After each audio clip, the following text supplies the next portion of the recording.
Comienza A las Fuentes de la Fe en Tierra Santa, un programa dirigido por el padre Francesco Voltaggio.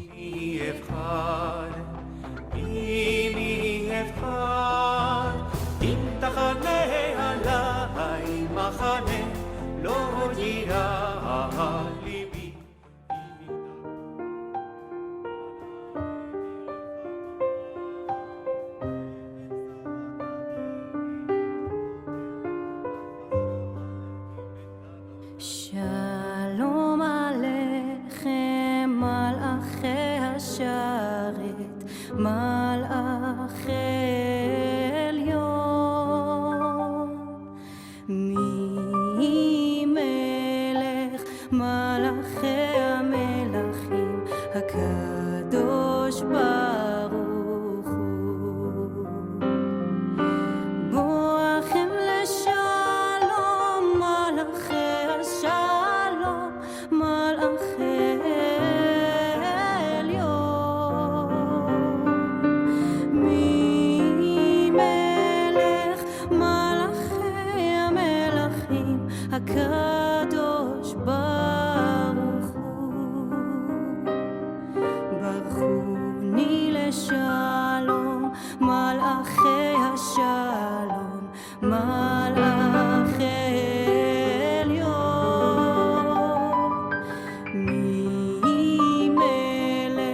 מלאכי המלכים, הקדוש ברוך הוא. צאתכם לשלום מלאכי השלום מלאכי עליון, מי מלך מלאכי המלכים, הקדוש ברוך הוא. Queridos amigos de Radio María, hola a todos, Shalom Lekulechem, Salam Ilal Jami'. Empezamos este episodio con un canto tradicional judío para acoger al Shabbat, al día de sábado, que invoca a los ángeles santos. Y hoy continuamos siguiendo la cronología del ministerio de Jesucristo en la medida de lo posible. En los últimos episodios hemos hablado, con una interrupción como el último episodio sobre las heridas que sanan de Cristo, hemos hablado de la primera multiplicación de los panes, luego de la travesía de Jesús en el mar de Galilea, que es narrada tanto por los evangelios sinópticos, Mateo, Marcos y Lucas, y como también por Juan, y luego traté en un episodio aparte del discurso de Jesucristo en la sinagoga de Cafarnaum sobre el pan de vida, que en cambio solo es relatado por Juan, al capítulo 6. Hoy volvemos un poco, como decía, a la cronología de los sinópticos, y después del acontecimiento de Jesucristo caminando sobre las aguas, Mateo presenta algunas curaciones en la ciudad de Genesaret, y luego una discusión con los fariseos, en particular sobre la pureza o la impureza, y también esta discusión se encuentra en el Evangelio de Marcos. Ahora proclamaremos el Evangelio de Mateo, y así nos encontramos después del paseo de Jesús por el mar de Galilea, cuando él ha calmado el fuerte viento y la tempestad, y así los discípulos pueden desembarcar justo en Genesaret, según lo que dice este Evangelio de Mateo, al capítulo 14, desde el versículo 34. Terminada la travesía, llegaron a tierra en Genesaret, y los hombres de aquel lugar apenas lo reconocieron, pregonaron la noticia por toda aquella comarca y le trajeron a todos los enfermos. Le pedían tocar siquiera la orla de su manto, y cuantos la tocaban quedaban curados. En primer lugar tenemos aquí el lugar de Genesaret, porque la barca con Jesús y los apóstoles desembarcó en esta localidad de Genesaret. es un lugar incierto. Flavio Josefo menciona Genesaret como una región, pero probablemente era también una ciudad. He dedicado parte de un episodio al nombre y también al lugar de Genesaret, porque el lago de Galilea toma uno de sus nombres, porque tiene varios nombres, de esta misma localidad, por eso se llama también lago de Genesaret. Y probablemente esta ciudad o esta región estaba cerca de la actual llanura de Ginosar, donde se encuentra también Magdala, y por tanto era una localidad entre Magdala y Cafarnaum, o más probablemente entre Magdala y Tabga. La etimología, o sea, el significado de este nombre Genesaret no se conoce bien, pero como ya había mencionado en el episodio con relación a Genesaret, quizás este nombre proviene del nombre Kinneret, del mismo nombre Kinneret, que es el nombre hebreo del lago de Galilea. Pero es interesante que quizá también provenga del hebreo Gan Sarim, que quiere decir el jardín de los príncipes, que es un nombre muy evocador, porque los rabinos y de nuevo Flavio Josefo subrayan cómo el lago de Galilea es una imagen del paraíso, del jardín, por eso jardín de los príncipes, del jardín del Edén. Por ejemplo, en el Midrash Tehilim, así se llama, que es el Midrash al libro de los Salmos, se dice así, Dios mismo dice: 7 mares he creado, y de todos ellos no he escogido ninguno sino el mar de Genesaret. Es impresionante porque esto es un texto judío que entonces originariamente no tiene relación con Jesús, pero es muy interesante que entre estos 7 mares Dios eligió justamente el mar de Genesaret. Sabemos que el número 7 en hebreo, como vosotros sabéis, es el número de la plenitud, de la integridad, de lo completo. Lo he mencionado varias veces. Y entre estos 7 mares Dios eligió solamente un mar, el mar de Genesaret, el mar de Galilea, que es realmente una maravilla. Incluso para los judíos, según los rabinos, es una de las maravillas del mundo. Es interesante que en 1991, en este lugar, en la llamada llanura de Ginosar, el arqueólogo Mendel Nun descubrió un puerto que se ha identificado quizás con el puerto de la ciudad de Genesaret. Y recordemos que en la época de Jesús se identificaron unos 16 puertos en el mar de Galilea, así que es un número considerable, y por eso el lugar se llama Tel Kinnerot, aunque por supuesto es incierto que era exactamente la ciudad de Genesaret. Pero lo que nos interesa ahora es que en estos versículos Jesucristo, bajando con los apóstoles a este bello y paradisíaco lugar de Genesaret, es presentado como el judío piadoso, o mucho más, es presentado como la Torá hecha carne, la ley hecha carne, porque en este evangelio que acabamos de escuchar, se nota que cuando Jesucristo baja lo reconocen porque acaba de realizar el milagro de la primera multiplicación de los panes para los judíos, y por eso le llevan a los enfermos. Y el Evangelio dice que le rogaron que les permitiera tocar al menos el dobladillo de su manto. Todo judío piadoso estaba obligado, y está obligado hoy en día, de hecho, a llevar flecos en los bordes de sus vestidos. Estos flecos se llaman en plural tzitziot, en singular tzitzit, y es precisamente un mandamiento del libro de Números. De hecho, dediqué un episodio al significado más profundo de estas prendas con flecos y al significado más profundo en el judaísmo, tanto en el Antiguo Testamento como en el judaísmo posterior, y también posterior a Cristo. Sin embargo, recuerdo aquí que el episodio donde hablé también de estos flecos del manto se titulaba Las alas del Mesías, precisamente porque estos flecos se llamaban también alas. Es interesante que en griego, aquí también, en el Evangelio que hemos proclamado, se utiliza el término griego kraspedon para significar fleco o fleco del manto, que es precisamente el término griego que en la 70, o sea, en la versión griega del Antiguo Testamento hebreo, traduce el término hebreo tzitzit. Y así está precisamente, o sea, sabemos que hay un mandamiento que se llama en hebreo mitzvah del tzitzit, es decir, el mandamiento del fleco, por el cual todo judío debe llevar en las 4 solapas de su capa flecos, que le recuerden los mandamientos de la Torá. Así que estos flecos son un memorial de santidad, en pocas palabras.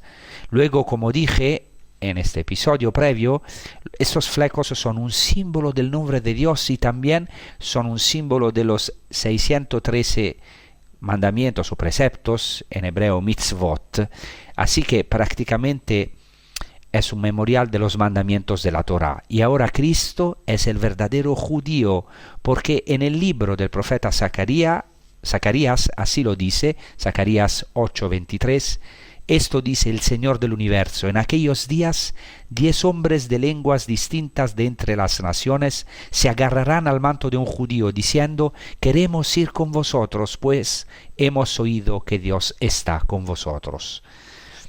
Es decir, reconocieron que allí hay un Dios verdadero, y aquí tenemos a estos enfermos refugiándose bajo las alas del Mesías, bajo los faldones de su manto, tocando estos flecos sagrados, que es una imagen maravillosa, y aún hoy los judíos religiosos usan estos flecos, deben besarlos durante la recitación del Shema Israel.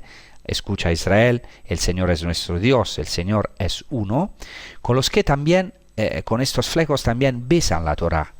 Y por tanto estos flecos son una síntesis, una concentración del memorial de los mandamientos, es decir, de la Torá encarnada, que todo judío debe recordar, porque mirando estos flecos hay que recordar que Israel es un pueblo consagrado al Señor y consagrado a la Torá, a la ley divina.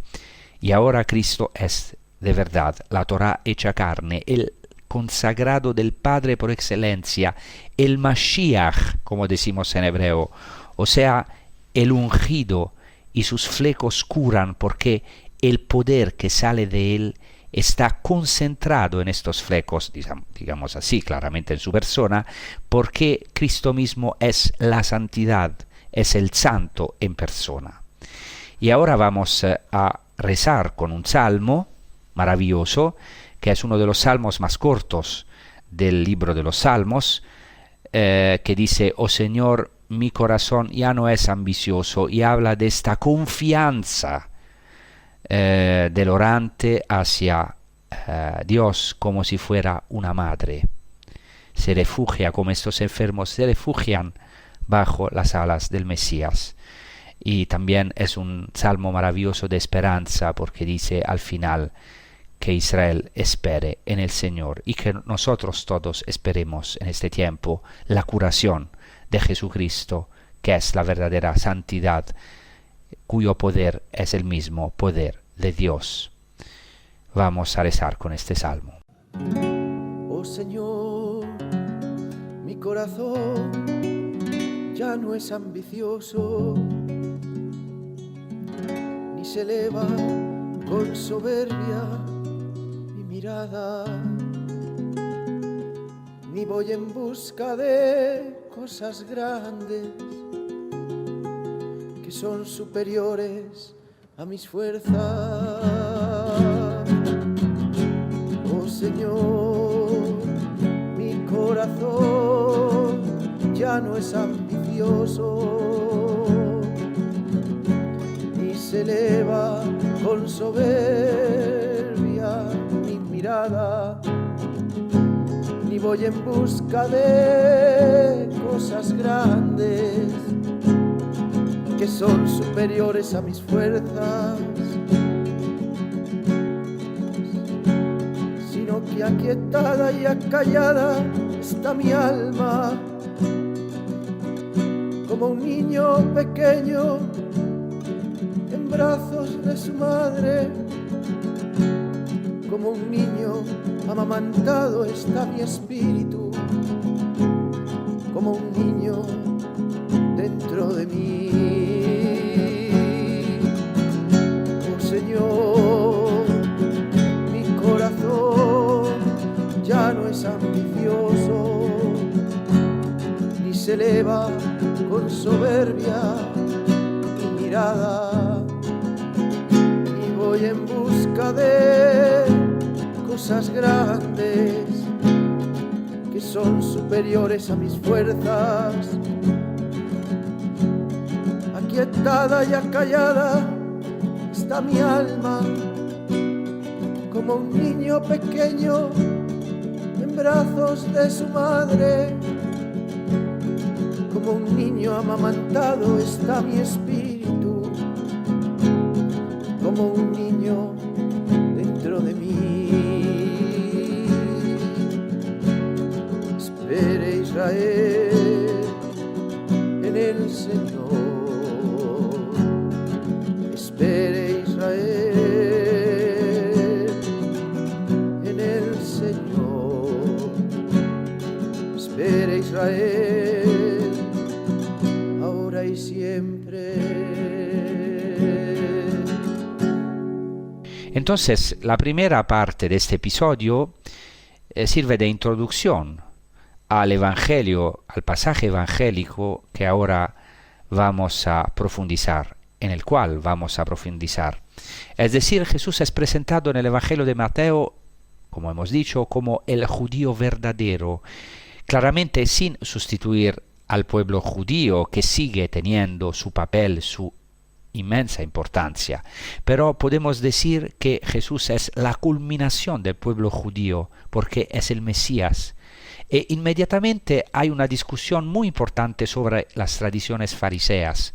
Así que Jesús también es el verdadero rabí, el verdadero maestro, que ahora tiene que lidiar con una pregunta que le hacen los fariseos, que se puede entender al interior del judaísmo. Así que sigamos proclamando el Evangelio de Mateo, capítulo 15, versículos 1 y 2. Entonces se acercaron a Jesús unos fariseos y escribas de Jerusalén y le preguntaron: ¿por qué tus discípulos quebrantan la tradición de nuestros mayores y no se lavan las manos antes de comer? Este es el problema que le plantean los fariseos a Jesús, y es muy interesante que vengan de Jerusalén.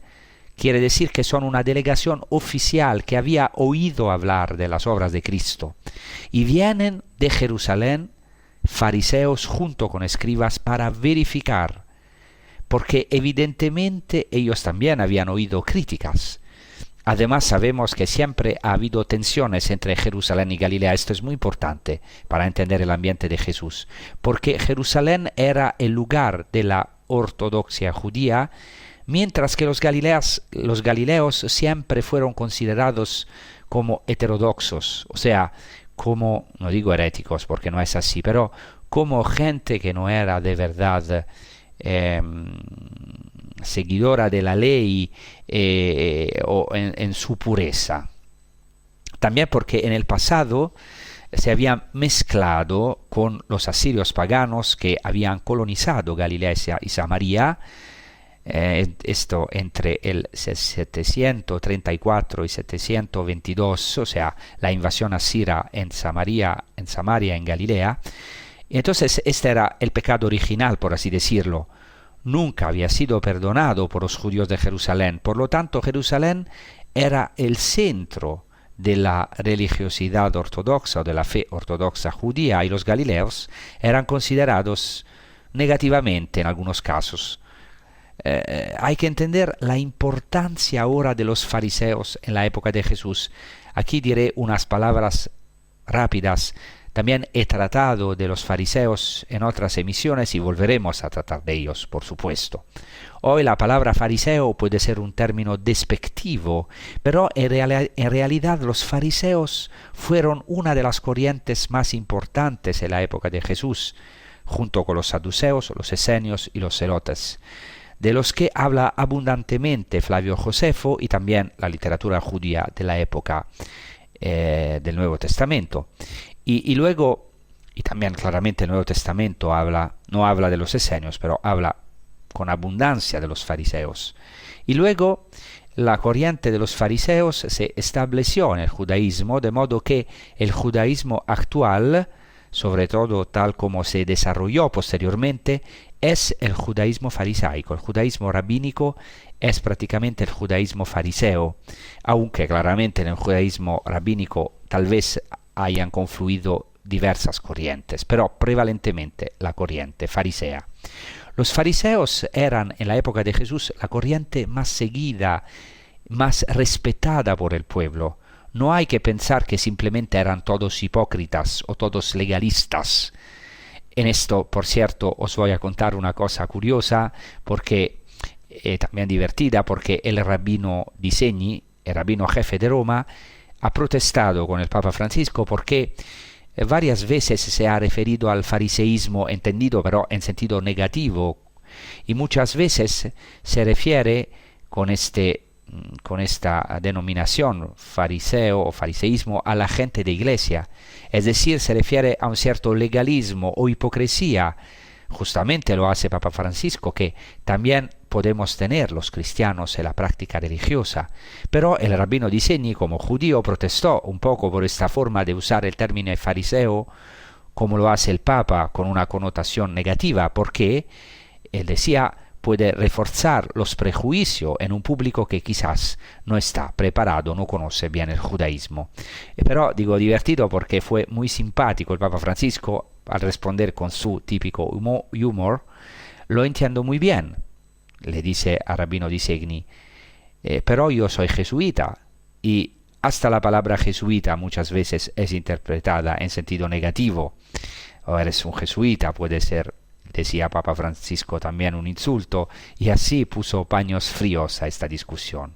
Pero más allá de esta broma, entre el rabino Di Segni y el Papa Francisco hay una cuestión profunda detrás. Es decir, no debemos hacernos la idea de los fariseos como una simple corriente despreciada por Jesús. En absoluto.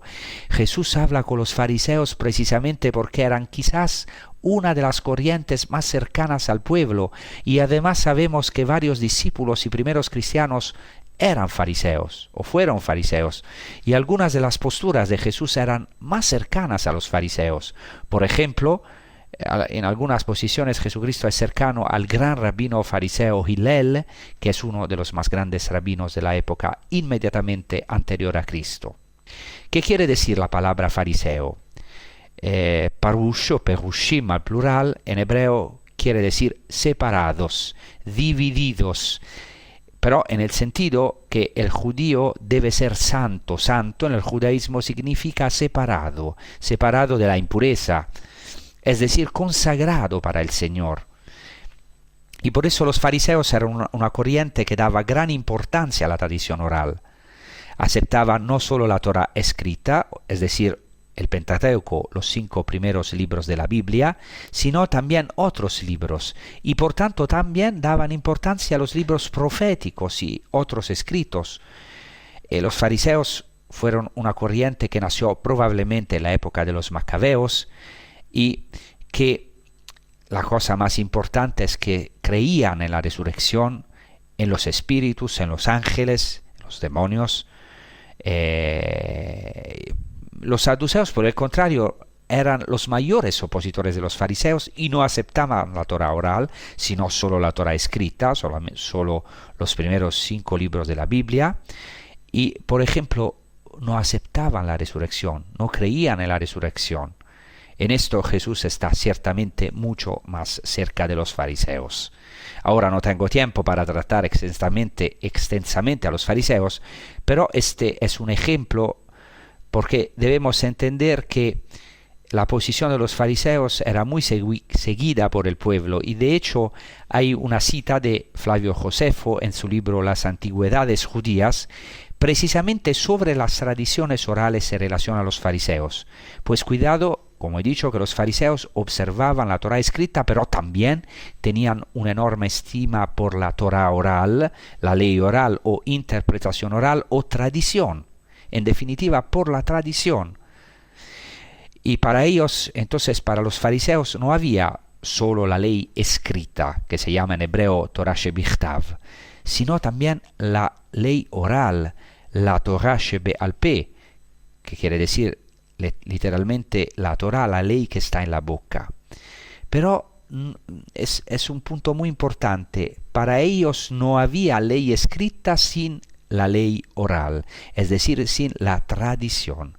Así dice Josefo Flavio, y cito: Los fariseos habían transmitido al pueblo ciertas normas transmitidas de generaciones anteriores y no escritas en las leyes de Moisés, razón por la cual son rechazadas por el grupo de los saduceos, que sostienen que sólo deben considerarse válidas las normas escritas y no las recibidas por tradición.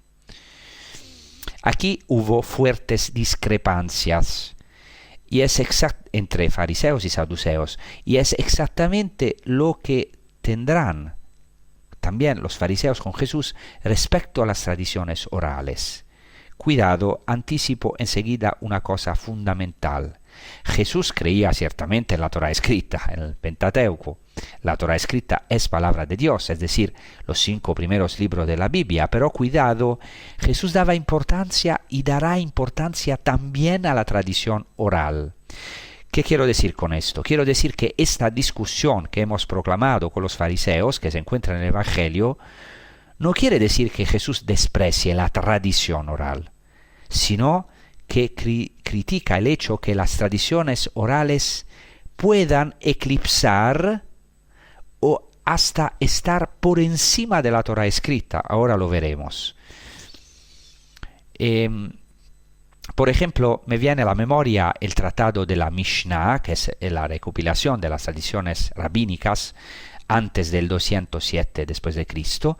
Hay un tratado que se llama Pirkei Avot, que quiere decir los dichos de los padres, en donde se dice así: lo que hay que hacer es poner un seto o una valla alrededor de la Torá. Es decir, en la Torá, en los 5 primeros libros de la Biblia, hay ciertas leyes o preceptos que el judío piadoso debe observar. Sin embargo, a menudo lo que ocurre es que al judío, incluso hoy en día, se le pide que haga un seto, es decir, una valla alrededor de la Torá. ¿Qué significa esto? Cuando hay un precepto, una mitzvah, como decimos en hebreo, una mitzvah que cumplir, un precepto que los judíos tienen que cumplir, se tiende a hacerlo más estricto por miedo a transgredirlo. Y esto nos pasa a menudo también a nosotros, a los católicos o cristianos. Si no queremos equivocarnos o cometer un pecado, intentamos poner un cerco alrededor de ese mandamiento. Pero entonces, ¿cuál es el problema? Es un problema muy grave, no solo en el judaísmo, cuidado, sino también en nuestras vidas personales. Podemos transformar la religión en legalismo, o mejor dicho, con nuestras tradiciones humanas podemos tapar, incluso oscurecer o en ciertos casos extremos anular la misma palabra de Dios, el corazón, el espíritu de la palabra de Dios. Y esto nos puede pasar también a nosotros. Después hemos proclamado que en esta lectura, en este Evangelio, que se fueron juntos fariseos y escribas a poner cuestiones a Jesús. ¿Quiénes eran los escribas? Eran los doctores de la ley, es decir, los versados en las escrituras. Claramente sabían leer y escribir, pero leían y estudiaban sobre todo la Torá, los libros sagrados. Por tanto, eran expertos de la Torá, expertos en la ley. Y vienen de Jerusalén y le hacen esta pregunta tan aguda a Jesús: ¿por qué tus discípulos transgreden la tradición de los antiguos?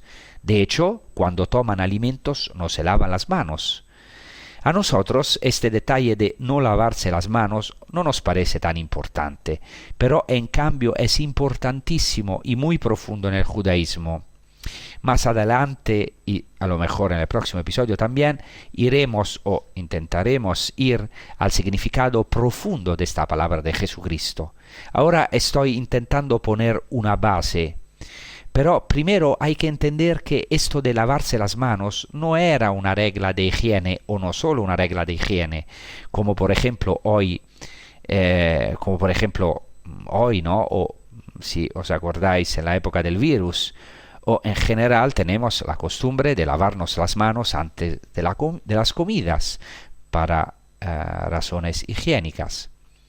Atención, aquí hay un punto fundamental. La Biblia, o mejor dicho la Torá, la ley escrita, no dice explícitamente que haya que lavarse las manos antes de las comidas. Hay alusiones, pero no dice que el judío deba lavarse las manos antes de comer. No es obligatorio. Entonces, ¿cómo surgió esta práctica o esta ley, este precepto? Esta práctica surgió sobre la base de algunas alusiones bíblicas, pero sobre la base de la tradición sobre todo. Es muy antigua y aquí quiero decir también algo que es de verdad paradójico, pero muy interesante. Fijaos que la atestación más antigua de este lavado de las manos antes de la comida entre los judíos se encuentra ¿dónde? En el Evangelio mismo. Es decir, este Evangelio es históricamente la atestación más antigua de que los judíos se lavaban las manos antes de la comida, o al menos los fariseos se lavaban las manos. Y tenemos un paralelo en el Evangelio de Marcos, en el capítulo 7, desde el versículo 3, dice así: los fariseos y todos los judíos no comen sin antes lavarse las manos hasta el codo. Quizás sea un poco exagerado decir que todos los judíos seguían esta tradición, quizá todos los fariseos o quizá la mayoría del pueblo, porque el pueblo, cuidado, seguía a los fariseos. Normalmente este versículo, la expresión final de este versículo se traduce como hasta el codo, pero la palabra griega dice originariamente con el puño o con un puño. De hecho, cualquiera que haya visto este lavado de manos que hacen los judíos sabe que se hace de una determinada manera, vertiendo el agua en un puño, en el puño ligeramente retirado, y hay una manera particular y también muy bonita de hacer este lavado de manos. Pero ahora tenemos que llegar al meollo de la cuestión. Este lavado de manos estaba reservado primero a los sacerdotes, pero luego se extendió por tradición oral a todo judío, porque según los judíos, y esto es muy importante para nosotros, la mesa es un altar.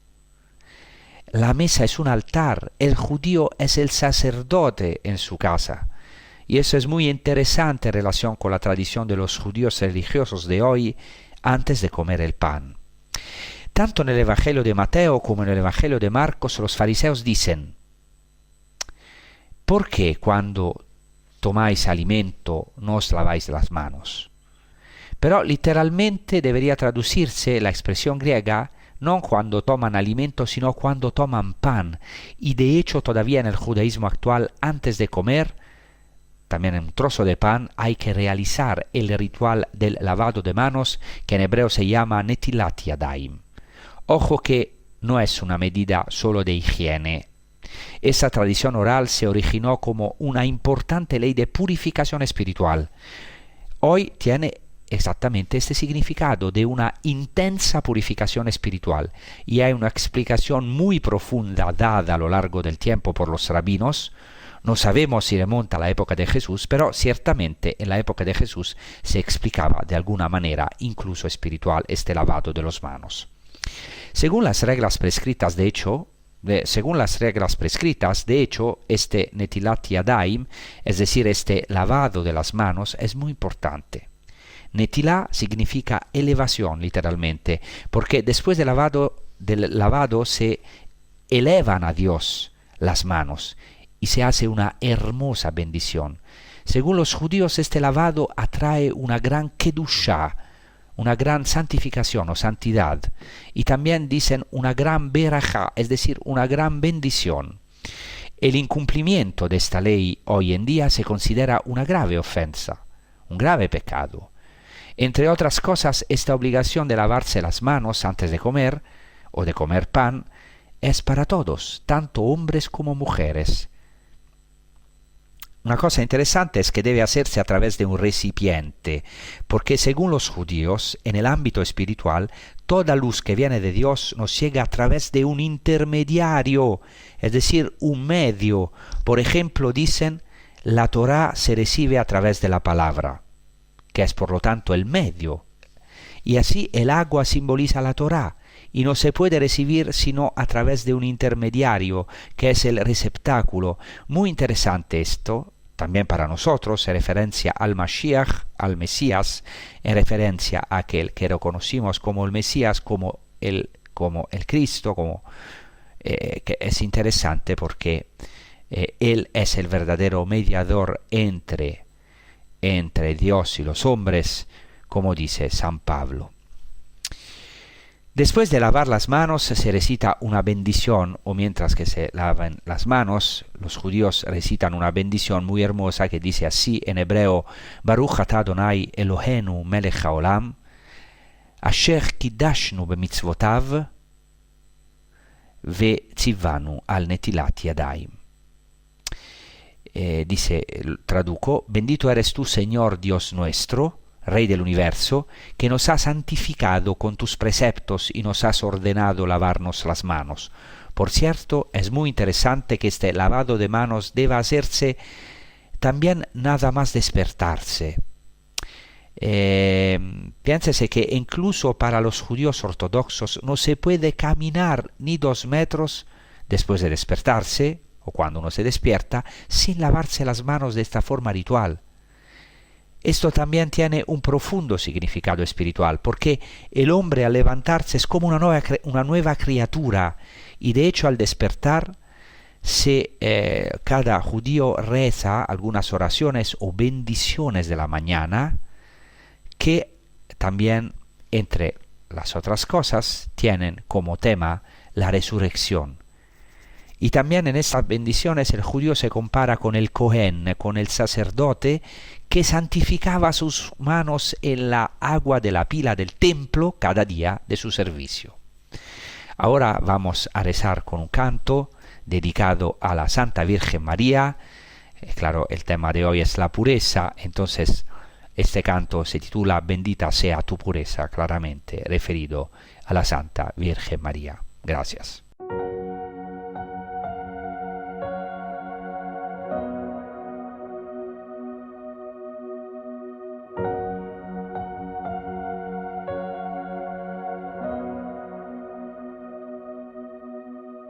Bendita sea tu pureza y eternamente lo sea, pues todo un Dios se recrea en tan graciosa belleza. A ti, celestial princesa, Virgen Sagrada María, yo te ofrezco en este día alma, vida y corazón. Mírame con compasión, no me dejes, Madre mía.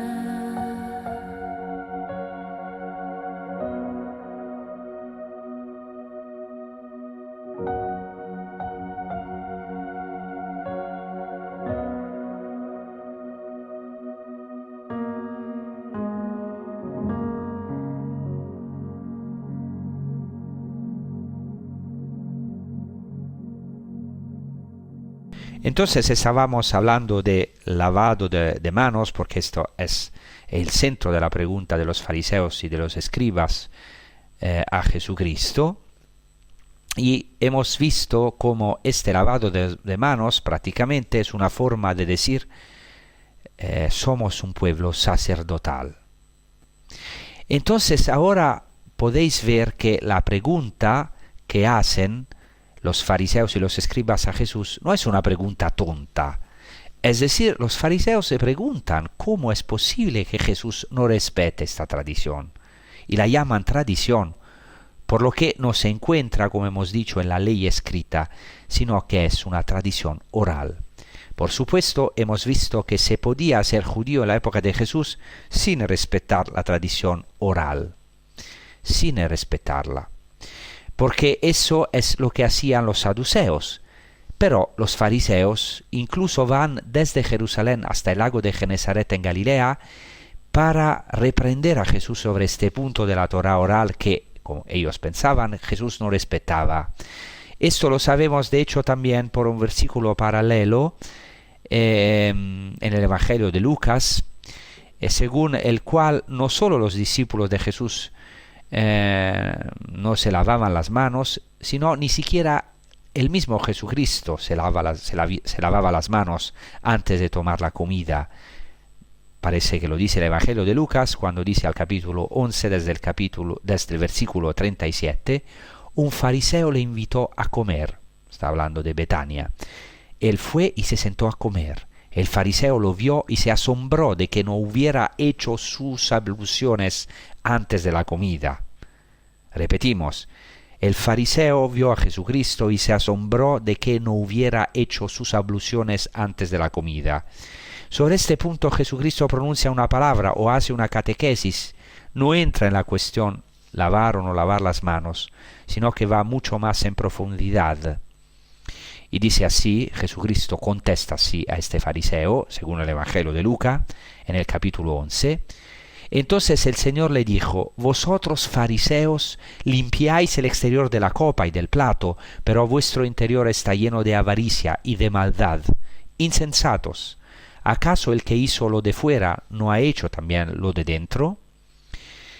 Así que esta es la pregunta de los fariseos. Jesús, como hemos escuchado, responde y contraataca. Y aquí hay un punto muy importante. Jesucristo contraataca a los fariseos con un argumento muy fuerte. Y aquí leo Mateo 15 desde el versículo 3. Y les respondió: ¿y vosotros? ¿Por qué quebrantáis el mandamiento de Dios en nombre de vuestra tradición? Dios ha dicho: honra a tu padre y a tu madre, y además, quien maldiga al padre o la madre morirá. En cambio, vosotros decís: quien declare a su padre o a su madre lo que yo debo ayudarte es una ofrenda a Dios, ya no está obligado a honrar a su padre. Así habéis anulado la palabra de Dios con vuestra tradición. Hipócritas, bien profetizó de vosotros Isaías diciendo: este pueblo me honra con los labios, pero su corazón está lejos de mí. En vano me honran enseñando doctrinas que son preceptos de hombres. Aquí hay una cosa muy importante. Jesucristo no niega el judaísmo, no niega la Torá. No puede hacer eso. No puede negar la ley porque la ley es palabra de Dios, entregada por Dios a los hombres.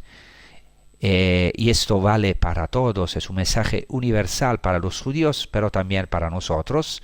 Lo que voy a decir, Jesús niega que la tradición humana, que puede ser también importante como explicación de la ley o de la voluntad de Dios, pero niega que la tradición humana pueda anular un mandamiento.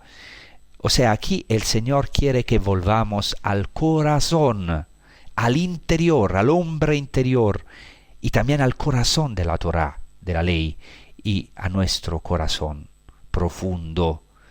Porque todos podemos ser habladores, incluso yo, hablando y hablando, es decir, todos podemos honrar a Dios solo con los labios.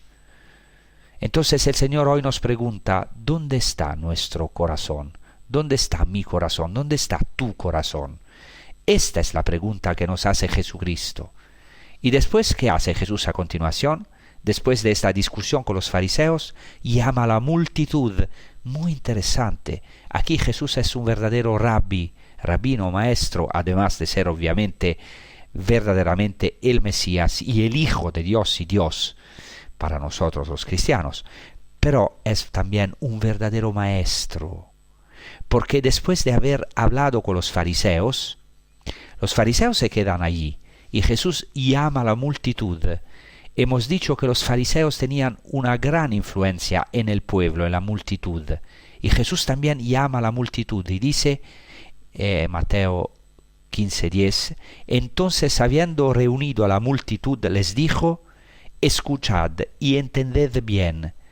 Y aquí Jesús vuelve a llamar al Shema, al escucha, escuchad y entended. Así que hoy debemos entender bien esta palabra. Yo debo entenderla bien y actuarla claramente.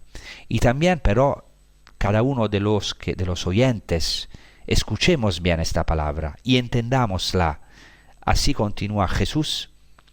No es lo que entra en la boca lo que hace impuro al hombre, sino lo que sale de la boca lo que hace impuro al hombre. Esta palabra es muy profunda. es verdaderamente revolucionaria. Jesús nos dice como a Pedro y los discípulos que no entienden: ¿no entendéis? ¿No sois capaz de comprender? Porque esta es una palabra también para nosotros. Porque ¿cuál es nuestro problema? Al fin y al cabo, también nosotros, un poco como algunos de esos fariseos, quizás creemos mucho que lo que nos ensucia viene de fuera, que son las situaciones externas las que nos ensucian y que tienen que cambiar, que son los alimentos los que nos ensucian. Pensemos, por ejemplo, en este tiempo, o antes hemos vivido el virus, con el miedo siempre de una contaminación, que el otro nos contamine, que es lo que viene de fuera, lo que nos ensucia. Pero piensen también, por ejemplo, en ciertas corrientes New Age, según las cuales son los que tienen energías negativas los que nos influyen y nos arruinan la vida y nos hacen la vida infeliz, mientras que tenemos que encontrar siempre personas con energías positivas, cayendo siempre pero en este engaño externo, en este engaño de que es lo externo lo que contamina al hombre. Y entonces, ¿qué hace Jesucristo? Jesucristo, sin anular la Torá, porque Jesucristo vino, como él dice, a cumplir la Torá, a cumplir la ley, sin desacreditar la tradición oral, porque entonces la tradición oral era muy importante en el cristianismo también, claramente como hoy en la Iglesia Católica es fundamental la tradición y la palabra de Dios, o mejor, la Sagrada Escritura. O sea que aquí en el judaísmo tenemos las raíces también de la importancia de la palabra de Dios, pero también de su interpretación oral. O sea, nosotros la llamamos tradición, que para nosotros es una tradición viva, que viene del Espíritu Santo. Entonces Jesús dice prácticamente: cuidado, ve al corazón del mandamiento. Podemos decir también: ve a tu corazón. Pero podemos decir aún más: id al corazón de Dios. No es lo que viene de fuera lo que contamina al hombre. Podríamos decir así que el verdadero virus no es lo que viene de fuera, sino es lo que viene del corazón del hombre. Y aquí nombra 7 virus, 7 enemigos. Es hermoso que Mateo elija 7 de ellos, no por casualidad, elige 7 de ellos. En griego la palabra es muy evocadora, un poquito difícil de traducir, porque literalmente en griego se utiliza la palabra dialogismoi, que quiere decir malos pensamientos, pero dialogismoi es algo más. Los padres del desierto o de la primera iglesia lo sabían bien. ¿Qué son los dialogismoi? Son los diálogos negativos que tenemos con nosotros mismos, es decir, los malos pensamientos, que son el origen de todo. De todo pecado también. Los padres dicen que el origen de todo pecado es el pensamiento. Por eso necesitamos una purificación del pensamiento, o mejor dicho, una purificación del corazón y del alma. Del corazón, de donde salen los malos pensamientos, y luego el asesinato, el adulterio, la impureza, y también está aquí la palabra griega porneiai, que quiere decir impureza sexual.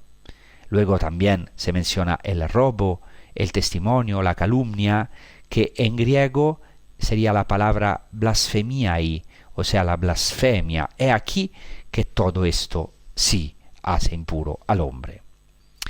Lo importante, y con esto concluyo, es no caer en ese engaño.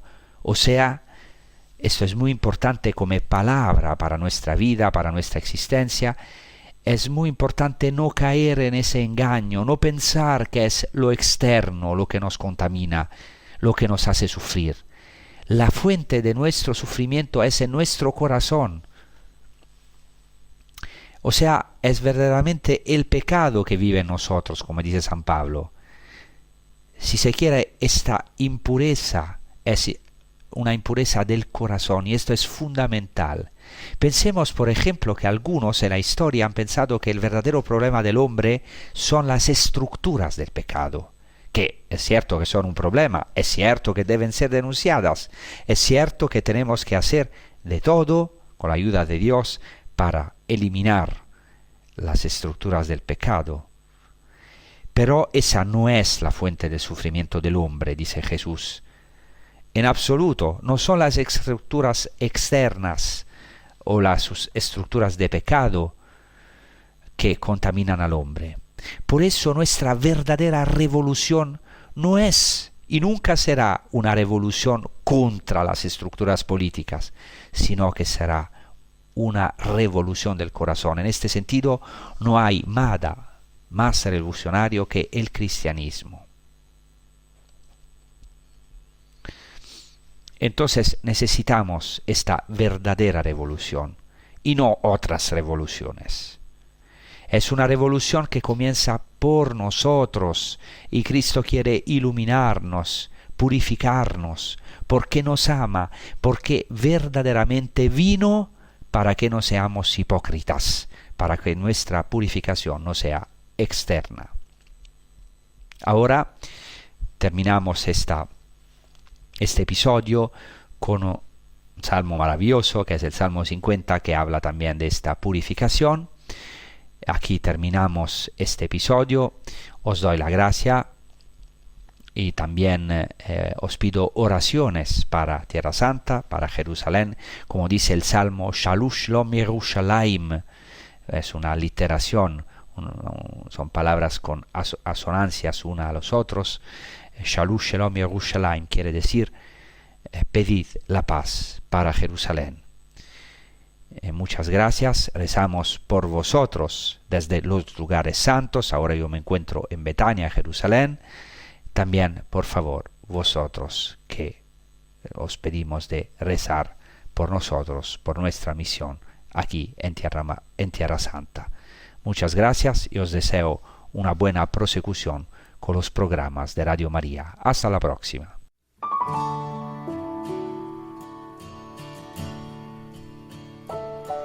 Oh Dios,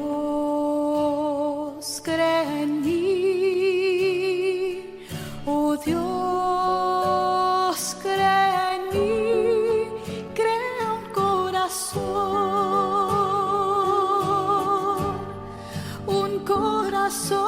puro.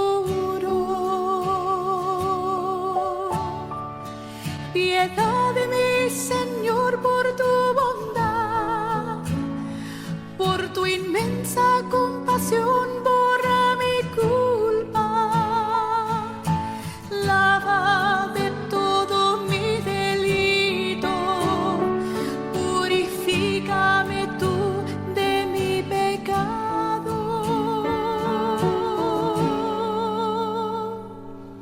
Oh Dios, crea en mí. Oh Dios, crea en mí. Crea un corazón puro.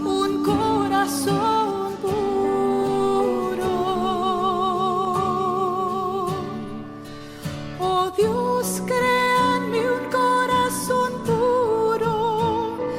Pon en mí un espíritu firme.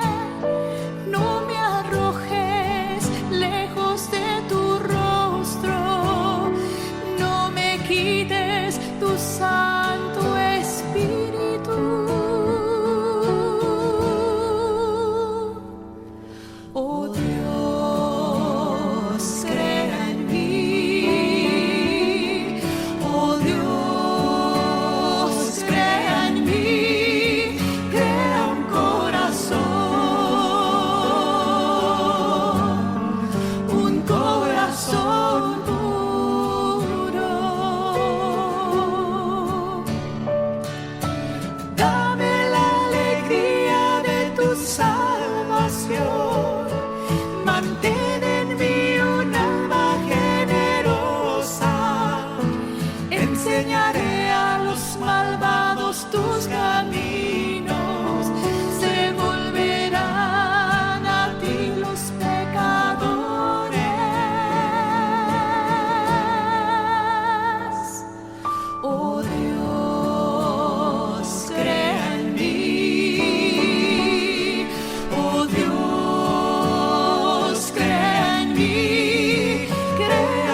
Y así concluye A las fuentes de la fe en Tierra Santa, con el padre Francesco Voltaggio.